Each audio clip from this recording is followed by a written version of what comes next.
Po sa lahat mga kaibigan, magtanim po tayo ng mga ornamental plants. Ito po ay napabayaan kaya namatay siya, no? Hindi nadiligan.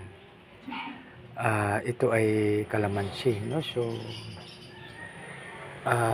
parang tayo rin yan na pag hindi tayo nag-inom ng tubig, mahirapan tayo. Kasi pag wala tayong tubig, mahirap, ma-dehydrate tayo. So ito na-dehydrate po at saka maaaring makarecover pa, no?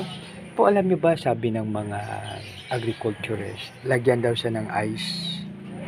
Kasi yung ice, siyempre yung kanyang pagtunaw ng magiging tubig siya medyo matagal. So ice daw dapat para dahan-dahan.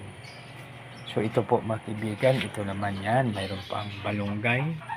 Yung malunggay naman ay kahit kakain ka ng isang ganito sa umaga, kahit nguyain na o kaya itong ganito, no? Nguyain lang siya.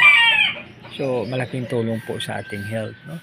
Subalit mga kaibigan, ayon kay Dr. Cuevas, kailangan pa rin po tayo na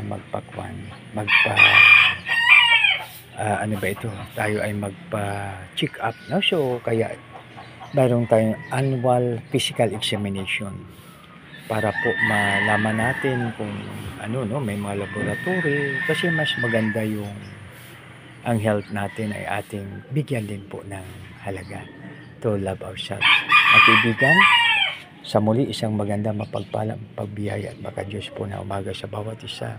God bless us all.